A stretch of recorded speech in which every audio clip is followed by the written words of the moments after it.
si të mba, por kanë zvotuar sot qytetarët në korat që përvajsuar tjetë larë që një model tjetër.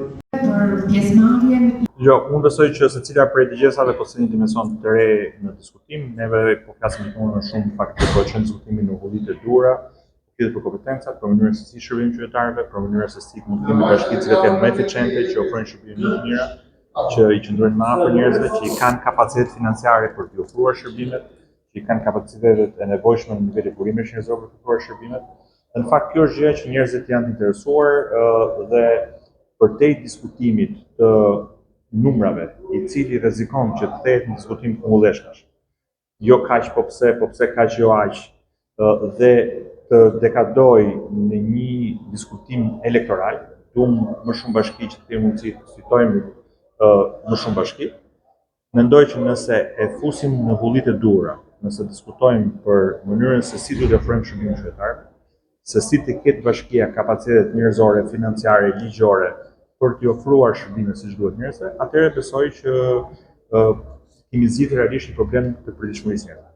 Por e pash që ishte një ndërgjesë publike gjithë përfshirëse, se Treqereku i Sallës ishin, ish deputet, ish ministra dhe shumica ish pushtetar të zgjatës. Sa ndikon pozitivisht në cilësinë e ndërgjesave publike kjo pjesëmarrje? Jo, ne kemi bërë një seri diskutimesh të rëndësishme me opozitën. Opozita kërkoi fillimisht që të kishte bashkëkryesi në komision dhe këtu pranua nga ne, kërkoi që të kishte numrat parabartë komisionit dhe kërkuan nga ne, kërkoi gjithashtu që në qarqe si Elbasani të ketë ish kryetar bashkish apo komunash, duke qenë se nuk ka zgjedhur nga Partia Demokratike në këtë qark, në mënyrë që të ketë një diskutim nga gjitha palët. Kjo dakordësua nga ne sepse besoj që është krejt e udhës që të gjithë njerëzit, pavarësisht pozicionit sotshëm apo të shkuarës, të kenë një moment si ky, një moment reflektimi, diskutimi për çfarë është mirë, çfarë ka shkuar mirë, çfarë ka qenë mirë, çfarë mund të jetë më mirë, në mënyrë që të kemi mbledh gjithë opinionet për të marrë një vendim në mënyrë se ecën përpara. Është e rëndësishme që në një reformë e cila prek jetën e qytetarëve në cilën prej shkallëve, ketë mundësia që gjithë njerëzit ta kenë thënë zërin e tyre.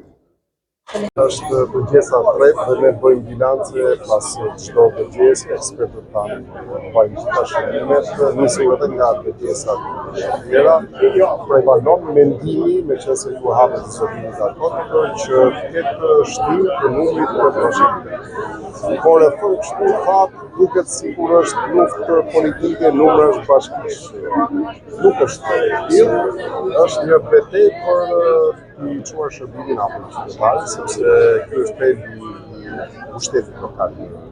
Normal, në pushtet lokal që ka mundësi financiare edhe mundësi ekzekutive me kompetencat dhe funksionalitetin, cilat për gjatë këtyre viteve janë bjerë në fakt për shkak të tendencës së qeverisë për ta centralizuar pushtetin, për të hequr demokracinë dhe mbi gjitha për ta përdorur atë politikisht, sepse këto gjëra shpesh mangen edhe nga debatuesit, sepse rriten temperaturat, e vërteta është që pushteti lokal i Shqipërisë shihet si magazinë votash, dhe këtu është edhe vlera kryesore, balenca kryesore e tij nga pushteti qendror, dhe nuk shihet si shërbyesi i komunikimit të qytetarit dhe ketë një lloj autonomie, jo vetëm funksionale, por edhe politike. Ai ka një kontroll në gjithë politik dhe ky kontroll pastaj reflekton edhe në keq menaxhim, në abuzim, edhe në mënyrën pastaj se si cilësisht shërbehet qytetarit. Duhet rregulluar, patjetër që duhet të ndrejqet dhe kjo nuk ndrejqet duke bërë bashki më të nga në territor, duke ulur numri, sepse ti e largon qytetarin, kjo rrit kontrollin, centralizimin, akoma më shumë konsolidim që rrit centralizimin, dhe që nuk sjell produkt. Askush nuk duhet ketë frikë nga shtimi i numrit bashkive, sepse nuk është kredo politike rritja e numrit bashkive. Tash është ka lidhje me këtë pse kemi në fundit, ne mbetemi në atë detyrën për ta bërë mirë, detyrën se duat po sigurisht kjo pastaj ka interpretim. Sa bashki duhet të ketë Elbasani, ky është mendim që duhet vi nga vetë zona, nga vetë territori. Për shembull, patëm shumë propozime interesante, po bëra një krahasim. Dhe krahasimi është real dhe konkret. Një njësi bashkiake vendore në Elbasan ka 62.000 banor, mesatarisht, se Elbasani ka më shumë. Çka do të thotë që janë shumë në raport me cilësinë e shërbimeve dhe numrin e shërbimeve që duhet të ofrohen, ndërkohë që standardi evropian është 6.000 banorë. I tillë është. Ndërkohë që krahasimi me Gjirokastër i tillë është, sepse Gjirokastra për fatin e saj ka njësi bashkiake në numër të barabartë se Elbasani me territor më të vogël, popullsi më të vogël, por numër bashkisë të madh. Dhe i ka 6.000 dhe prapa aty si është. Tani më që këtë por gjatë kam një pyetje tjetër. Don ja ta çoj deri në fund. Edhe the mirë dhe aty çedon. Kam një pyetje si politikan profesionist, i besuar ka shumë si numri 2 i ja ta çoj deri në fund sepse sa beson që kjo reformë administrative territoriale do të jetë e qëndrueshme dhe sa do investoni ju, partia juaj dhe gjithë djatha shqiptarë që të jetë një reformë tjetër. Dhe ne duam që dhe Elbasani ta arrijë këtë standard, patëm propozime shumë të mira, prenja si organizuar në 2 bashki, u fol për një bashki tjetër në Elbasan, mund të ketë edhe kërkesa për shkëputje tjetër, Cerriku dhe ai mund të ndahet në 2 bashki, Krajina e Sulovës mund të jetë bashki vete.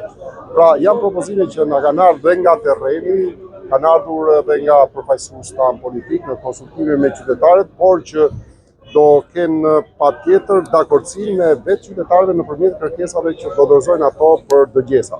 Sa qëndrueshme do jetë tani produkti, nëse jo sa do investojeni ju se gjithmonë të gjithë aktorët politikë tonë investojnë maksimalisht sa qëndrueshme do jetë kompromise. Po ja, dhe një herë, sa qëndrueshme jetë dhe sa do investoni bëre 2 pyetje.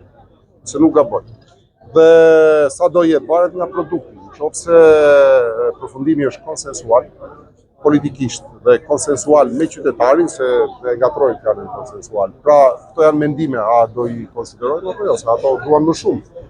Ca duan të qëndrojnë edhe në territoret e bashkive ku janë. Nëse është konsensual, patjetër një produkt konsensual me qytetarin dhe me politikën është në kohë i zgjatur. Madje edhe vendimet duhet të jenë shumë kurajoze dhe guximshme. Ne duhet sanksionojmë kushtetut autonominë në formën e Gjermanisë e kemi, por sot shkelet nga ligjet sektoriale. Nëse ti e sanksionon kushtetut në formën e Gjermanisë, që organizohet në landë, në fakt, atëherë nuk guxon pushteti qendror të marrë kompetenca pa pritur se do ministria X apo se do kryeministri X, Y, çfarë do të forcë të marrë kompetenca.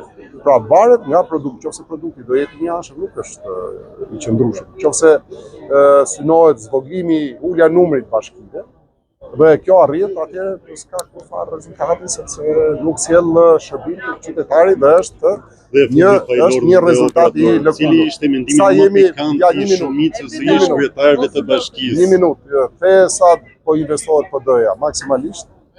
Na shihni që ne jemi pjesë aktive e reformës, kemi një komunikim permanent me qytetarët nëpërmjet rrjeteve sociale, nëpërmjet strukturave të Partisë Demokratike, për tërhequr mendimin e tyre, jo për të imponuar mendim politik, me qëllim që ai kontribut të jetë edhe i dukshëm, por dhe i favorshëm në raport me qytetarin, që qytetari të marrë diçka që e kërkon prej vitesh dhe sot nuk e ka, dhe meqense nuk e ka, e sheh Shqipërinë si vendin e mallkuar dhe prej cilit ai largohet vazhdimisht siç ka ndodhur për gjatë